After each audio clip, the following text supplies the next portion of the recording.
नमस्कार, मी श्वेता अंकले. तरुण भारतच्या न्यूज बुलेटिन मध्ये आपल्या सर्वांचे स्वागत. आता पाहूया ठळक घडामोडी. शहराला 2026 पर्यंत 24 तास पाणी पुरवठा उपलब्ध करून देण्यासाठी L&T कंपनीकडून जलवाहिनी घालण्याचे काम युद्ध पातळीवर सुरू आहे.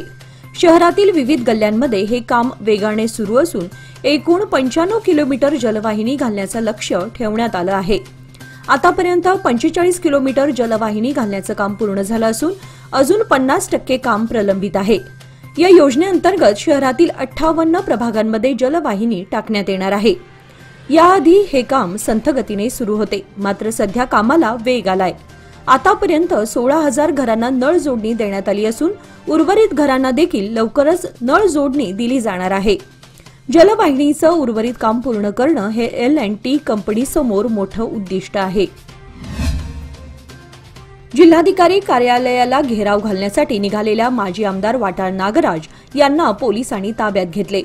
मये समितीवर बंदी घालावी या मागणीसाठी त्यांनी गुरुवारी सायंकाळी राणी चन्नम्मा चौकात 10 ते 15 कार्यकर्त्यांसह निदर्शने केली.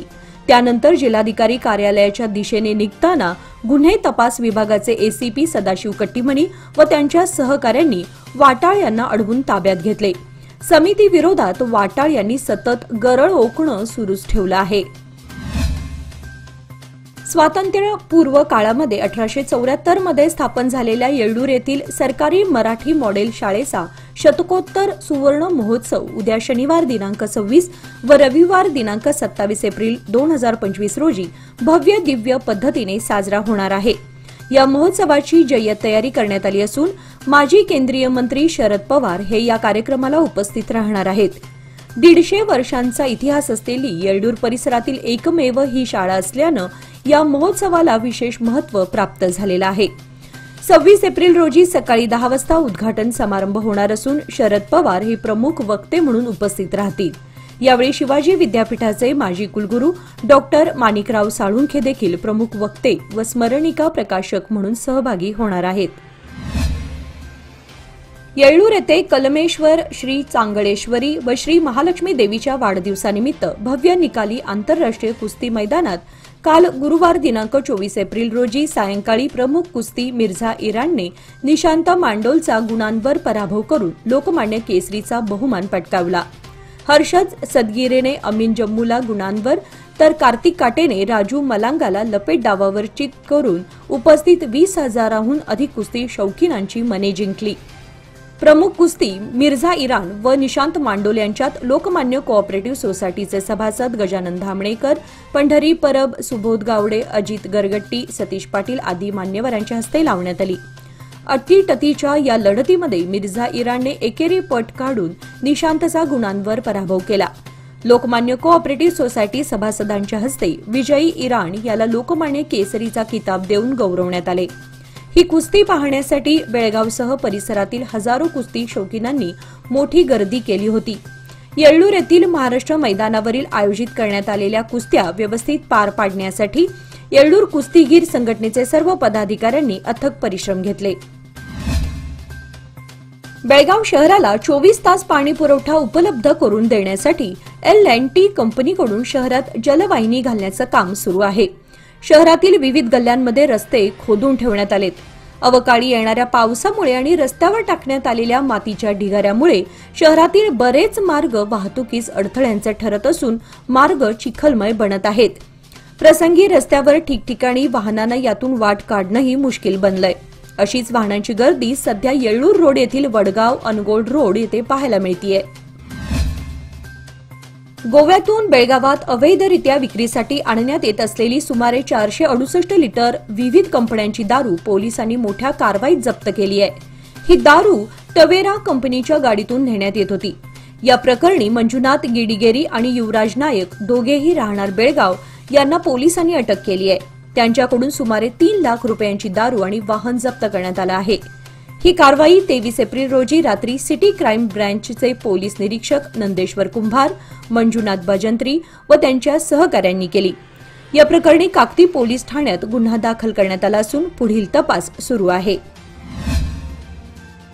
पहलगाम येथे देशातील 28 निरपराध पर्यटकांच्या निर्घृण हत्येच्या निषेधार्थ गनिगा समाज अभिवृद्धी संघ बेळगावतर्फे बेळगाव शहरात मूक कॅन्डल मार्च काढण्यात आला।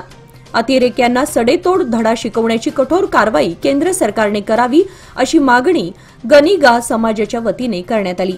यावेळी गनिगा समाजातर्फे पहलगाम येथील दुर्दैवी मृतांच्या कुटुंबियांसाठी प्रार्थना करण्यात आली।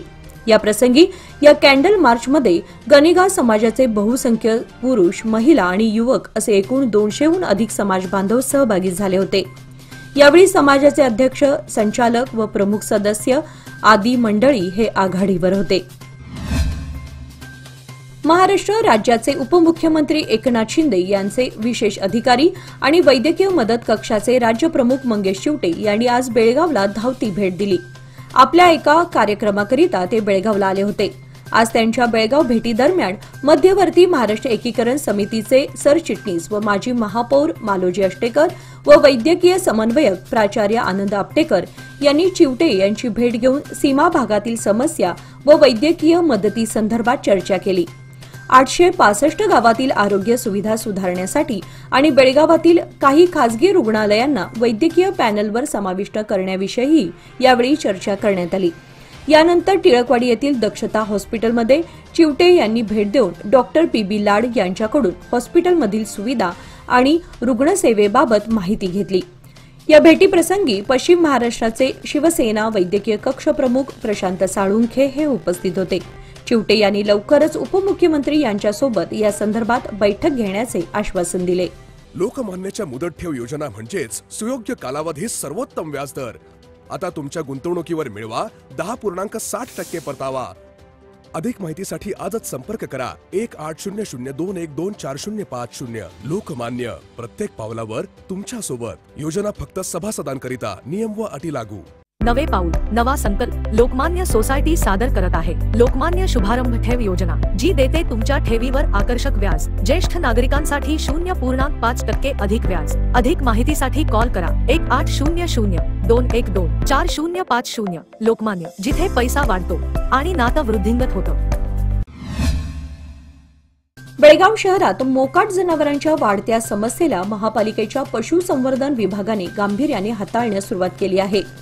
गुरुवारी नरगुंदकर भावे चौक परिसरात फिरणारी 3 मोकाट जनावरे पकडून श्रीनगर येथील गोशाळेत पाठवण्यात आली। महापालिकेने जनावरांच्या मालकांना सूचित केले आहे की मोकाट जनावरे शहरात सोडू नयेत, तथापि या सूचनेकडे दुर्लक्ष करून जनावरे अजूनही शहर आणि उपनगरांमध्ये सोडली जात आहेत। या मोकाट जनावरांचे कळप शहरातील मुख्य रस्त्यांवर बसून राहणे, बाजारपेठांमध्ये मुक्त संचार करणे तसेच काही ठिकाणी नागरिकांवर हल्ले करण्याचे प्रकार घडले आहेत। यामुळे भाजी विक्रेते आणि इतर व्यावसायिकांना याचा मोठा त्रास सहन करावा लागतो। महापालिका आयुक्तांनी यापूर्वीही मोकाट जनावरांचा बंदोबस्त करण्याच्या सूचना दिल्या होत्या, परंतु त्या प्रभावीपणे अंमलात आणल्या गेल्या नाहीत। महापालिकेने मोकाट जनावरांच्या समस्येवर तातडीने उपाययोजना सुरू केली असून भविष्यात अशा घटनांची पुनरावृत्ती होऊ नये यासाठी कठोर पावले उचलण्यास सुरुवात केली आहे। अस्मिता क्रिएशन्स प्रस्तुत golden voice of Belgaum season 2 या जिल्हास्तरीय कराओके गीत गायन स्पर्धेची अंतिम फेरी रविवार दिनांक 27 एप्रिल 2025 रोजी कोनवाळ गल्ली येथील लोकमान्य रंगमंदिर येथे सायंकाळी 4 वाजता पार पडणार आहे।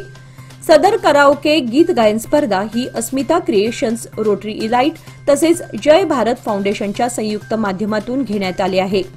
सदर स्पर्धेमध्ये संपूर्ण बेळगाव जिल्ह्यातून 150हून अधिक स्पर्धकांनी उत्स्फूर्तपणे सहभाग घेतला होता। स्पर्धेच्या प्राथमिक फेऱ्या अस्मिता क्रिएशन्सच्या अभिनय प्रशिक्षण केंद्रात घेण्यात आल्या होत्या। या दरम्यान अंतिम फेरीसाठी निवड झालेल्या स्पर्धकांची येत्या रविवारी 27 एप्रिलला मेगा फायनल आयोजित करण्यात आली असून त्यामुळे एकापेक्षा एक अशी चुरस व अप्रतिम गायकी प्रेक्षकांना ऐकायला मिळणार आहे। तसेच सदर कार्यक्रमावेळी अस्मिता क्रिएशन्सचा मेरी जिंदगी मेरा जिम्मा हा नवीन हिंदी लघु चित्रपट प्रदर्शित केला जाणार आहे, असे अस्मिता क्रिएशन्सचे राजेश लोहार आणि संतोष सुतार यांनी कळवलं आहे। शुक्रवारी दुपारी झालेल्या अवकाळी पावसाने बेळगाव शहरातील रिसालदार गल्ली येथे एका जुनाट झाडाची मोठी फांदी विजेच्या मुख्य वाहिनीवर कोसळून समोरील घरावर कोसळली। यामुळे रिसालदार गल्ली, नार्वेकर गल्ली आणि गवळी गल्लीतील विद्युत प्रवाह काही काळ खंडित करण्यात आला होता। घटनेची माहिती हेस्कॉमला समजताच लागलीच त्यांनी विद्युत तारा जोडणीची दुरुस्ती केली आणि खंडित वीज पुरवठा सुरळीत केला। या घटनेमध्ये कोणतीही दुर्घटना झाली नाही। हुक्केरी तालुक्यातील दड्डी भागामध्ये विजेच्या कडकडाटासह वादळी वारा आणि पावसाने धोंडगट्टे येथे पोल्ट्री फार्मवर झाड कोसळून पत्र्याचं नुकसान झालं आहे, तर बेळंकी येथे नारळाच्या झाडावर वीज पडून झाडाने पेट घेतला। दरम्यान सदर झाड कोसळलं असून जीवितहानी मात्र टळली आहे। या वादळी पावसाने सलामवाडी शट्टीहळ्ळी मुख्य रस्त्याच्या कडेला असलेली अनेक झाडे पडल्याने रस्ता बंद झाला होता, त्यामुळे तासभर वाहतूक ठप्प झाली होती। यावेळी शट्टीहळ्ळीतील ग्रामस्थ शहाजी संजय पाटील, वैजनाथ कळवीकट्टे, वनरक्षक महादेव तेलगे, सरपंच दयानंद शिंदे यांनी रस्त्यावरील पडलेली झाडे बाजूला हटवून रस्ता वाहतुकीसाठी सुरळीत केला। तसेच मरणहोळ गावातील यल्लाप्पा सोनार वाडकर यांच्या घराचं छप्पर उडून खाली पडले, यामुळे एकंदरीत लाखो रुपयांचं नुकसान झालंय। सरकारच्या हमी योजनेचा भाग असलेली गृहज्योती योजना सर्वसामान्य लोकांपर्यंत पोहोचवली जावी, यासाठी अत्यंत दक्षतेने काम करण्याची सूचना हेस्कॉमचे अध्यक्ष सय्यद अझीमपीर एस कादरी यांनी केली। ते येथील हेस्कॉम कार्यालयाच्या भेटीप्रसंगी बोलत होते। ते पुढे म्हणाले की हेस्कॉमच्या सर्व योजना शेतकरी व नागरिकांपर्यंत पोहोचवाव्यात। पावसाळ्यात टीसीची दुरुस्ती करून घ्यावी, दक्षता बाळगून नागरिकांना सुरक्षित वीज पुरवठा करावा अशी सूचना केली। त्यानंतर त्यांनी अधिकारी आणि कर्मचाऱ्यांची उपस्थितीत हजेरी पुस्तक, लेआउट, डिव्हिजन व सब डिव्हिजनच्या नकाशाची माहिती घेतली। सध्या उन्हाची तीव्रता वाढत आहे। उन्हाळ्यात पाण्याची समस्या उद्भवू शकते, त्यासाठी मुख्याधिकाऱ्यांसह सर्वच कर्मचारी प्रत्येक वॉर्डामध्ये जाऊन कूप, नलिका व नदीच्या पाईपलाईन बाबत माहिती घ्यावी। कोणत्याच प्रभागामध्ये पाणी समस्या होऊ नये। स्वच्छता, आरोग्य व पाणी तसेच वीज या मूलभूत सुविधांना प्राधान्य देऊन नागरिकांना सहकार्य करावे अशी सूचना स्थायी समिती अध्यक्ष प्रदीप माळी यांनी केली। केंद्र व राज्य सरकारने शेतकऱ्यांच्या समस्यांचं भांडवल करून आपली खुर्ची टिकवू पाहत आहे। अनेक वर्षांपासून उत्पादित मालाला वैज्ञानिक दर मिळावा या मागणीसाठी शेतकरी लढा देतोय, पण या लढ्याकडे पाठ फिरवण्यापलीकडे काहीच करत नाहीत। यामुळे केंद्र व राज्य सरकार शेतकरी विरोधी आहे असा घणाघाती आरोप शेतकरी संघटना एकीकरण समितीचे राज्य समन्वयक नंजुंडस्वामी यांनी केला। ते संकेश्वर येथील एपीएमसी आवारात आयोजित केलेल्या शेतकरी व शेतकरी जागृती परिषदेच्या उद्घाटन प्रसंगी बोलत होते। या परिषदेच्या अध्यक्षस्थानी राज्य हसीरू शेतकरी संघटनेचे अध्यक्ष चुन्नाप्पा पुजारी हे होते। संकेश्वर शहरातील विकास कामे निधी अभावी रखडली आहेत।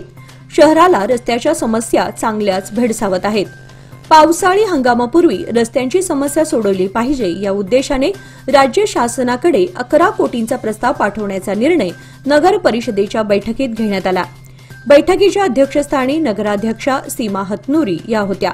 2.5 वर्षांच्या काळात नगरोत्थान योजनेच्या कामाला नुकतीच सुरुवात झाली होती।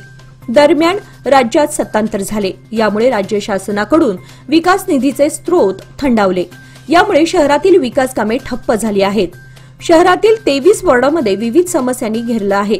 या समस्या सोडवणं मुश्किल झाल्यामुळेच 23 वॉर्डामध्ये रस्ते, गटार आणि विजेची समस्या सोडवण्यासाठी 11 कोटी निधीचा प्रस्ताव सरकारकडे पाठवण्याचा निर्णय घेण्यात आलाय। याचबरोबर आजचे बातमीपत्र इथे संपले। अधिक माहिती आणि ताज्या घडामोडींसाठी पाहत रहा तरुण भारत न्यूज चॅनल। तसेच आमच्या चॅनलला लाईक, शेअर आणि सबस्क्राईब करायला विसरू नका आणि विश्वासार्ह बातम्यांसाठी दररोज वाचा दैनिक तरुण भारत। धन्यवाद।